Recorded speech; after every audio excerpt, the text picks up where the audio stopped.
అందరికీ కూడా నమస్కారము. అరెస్టు చేసిన 73 రోజుల తర్వాత గౌరవ కోర్టు బెయిల్ మంజూరు చేయడం జరిగింది. దాదాపు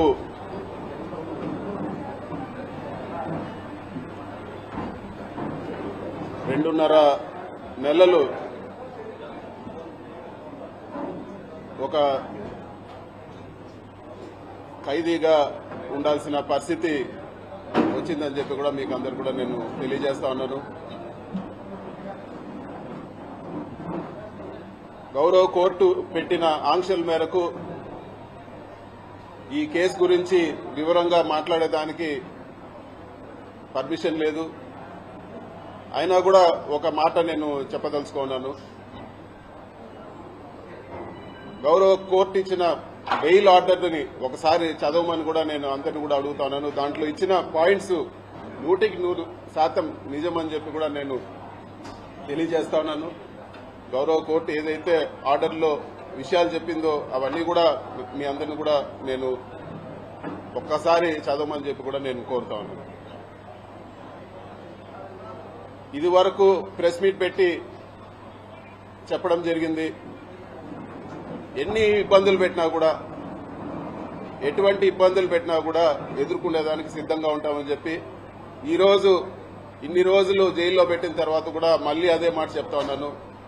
ఎక్కడ కూడా అధైర్యపడే ప్రసక్తే ఉండదు. ఎక్కడ కూడా ఈరోజు పార్టీని ఇబ్బంది పెట్టినా వెనక తగ్గే ప్రసక్తి ఉండదని చెప్పి కూడా నేను ఈరోజు తెలియజేస్తా ఉన్నాను.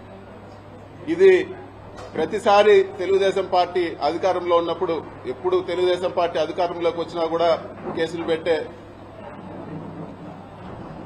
పరిస్థితి చూస్తూనే ఉన్నాము. 2014-19లో కూడా తప్పుడు కేసు పెట్టి జైల్లో పెట్టడం జరిగింది.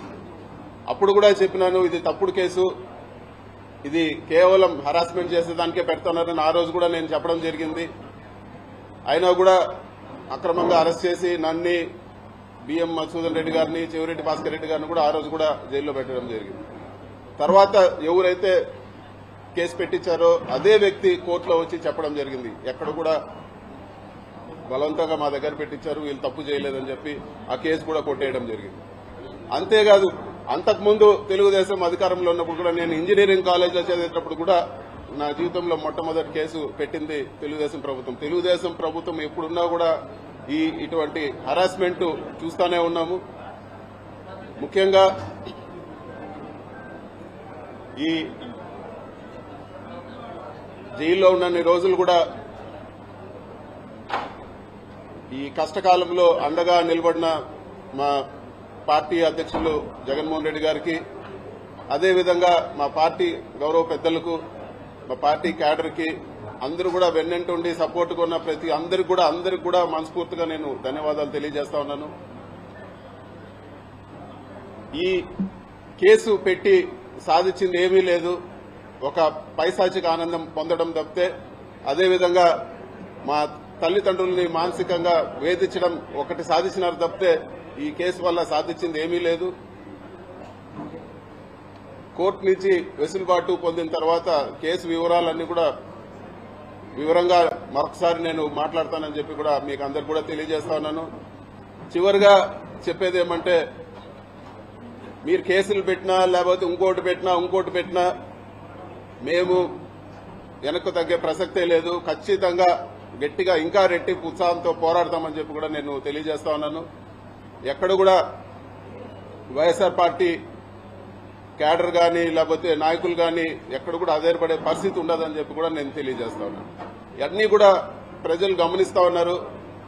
ఇవన్నీ కూడా ఒక డైవర్షన్ టాక్టిక్స్ లో భాగమే అని చెప్పి కూడా అందరూ కూడా గమనించాలని చెప్పి కూడా నేను కోరుతా ఉన్నాను. ప్రభుత్వం చేయాల్సిన పనులు పక్కన పెట్టి ఏదో ఒక అభూత కల్పన చేసి రకరకాల కేసులు పెట్టి నాయకులందరినీ కూడా జైళ్లలో పెట్టి, సంబంధం ఉన్నా లేకపోయినా ఎట్లంటే అట్లా జైళ్లలో పెట్టి, ఇదంతా కూడా వాళ్ళు చేయాల్సిన పనుల నుంచి డైవర్షన్ చేసే పరిస్థితి ఉందని చెప్పి కూడా మనం అందరం కూడా తెలుసుకోవాలని చెప్పి కూడా నేను తెలియజేస్తా ఉన్నాను. ఈ మొత్తం ఎపిసోడ్ లో అండగా నిలబడిన ప్రతి ఒక్కరికి కూడా నేను మనస్ఫూర్తిగా అందరు కూడా పేరు పేరున ధన్యవాదాలు తెలుపుకుంటాను. అందరు కూడా నమస్కారం. Thank you.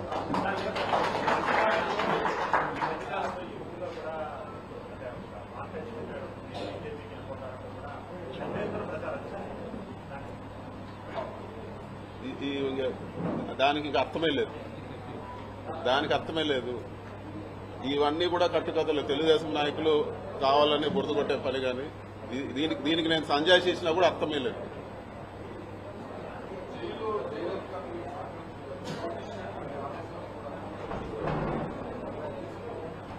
మరి ముఖ్యంగా జైల్లో ఎటువంటి పరిస్థితుల్లో పెట్టారంటే ఒక టెర్రరిస్టో తీవ్రవాదిని జైల్లో పెట్టిన పరిస్థితి ఉంది నాకు. నేను ఉన్నన్ని రోజులు కూడా ఒక పూర్తి బ్లాక్ లో వేరే ఒక మనిషితో మాట్లాడే పరిస్థితి ఉండదు. కేవలం ఎప్పుడైనా ములాఖాతులు, వారానికి వచ్చిన ములాఖాతులు, లేకపోతే ఇంటికి 3 ఫోన్ కాల్ చేసుకోవచ్చు. ఆ 3 ఫోన్ కాల్ తప్పితే ఇంకొక మనిషితో మాట్లాడే పరిస్థితి కూడా ఉండేది కాదు.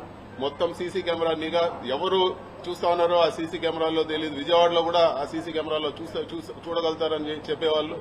అధికారులు కూడా నాతో మాట్లాడేదానికి భయపడేవాళ్ళు. అసలు ఎవరు కూడా దగ్గరకు వచ్చే పరిస్థితి లేదు. ఒక దారుణమైన పరిస్థితిలో జైల్లో పెట్టడం జరిగింది. ఒక ఏదో టెర్రరిస్టు పక్కన వాళ్ళతో మాట్లాడితే ఏదన్నా ఇబ్బంది వస్తుందనే పరిస్థితులు అక్కడ కల్పించడం జరిగింది. కానీ ఇవన్నీ కూడా ధైర్యంగా ఎదుర్కోవాలని డిసైడ్ అయినాం కాబట్టి ఇవన్నీ కూడా ఏకోసారి కూడా పట్టించుకున్న పరిస్థితి లేదు.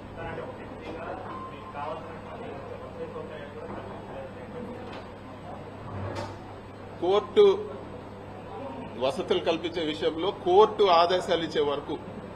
నుంచి ఆదేశాలు ఇచ్చే వరకు ఏ ఒక్క వసతి కూడా జైల్లో కల్పించలేదు. వాళ్లకు చూస్తానే నాకు అర్థమైంది, జైలు అధికారులకు విపరీతమైన ప్రెజర్ ఉంది. వాళ్ళు ఏ ఒక్క వసతి కూడా కోర్టు నుంచి ఆదేశాలు రాకుండా ఏ ఒక్కటి కూడా కల్పించలేదు. ఇవ్వాల్సిన బేసిక్ రిక్వైర్మెంట్ కూడా అవన్నీ కూడా వచ్చిన ఫస్ట్ కోర్టు ఆర్డర్ వచ్చే వారం 10 రోజుల వరకు అస్సలు ఏ ఒక్క సహకారం కూడా లేదు. ఇవ్వాల్సిన ఫెసిలిటీస్ కూడా, మిగతా ఖైదీలకు ఇచ్చే ఫెసిలిటీస్ కూడా నాకు ఇవ్వలేదు.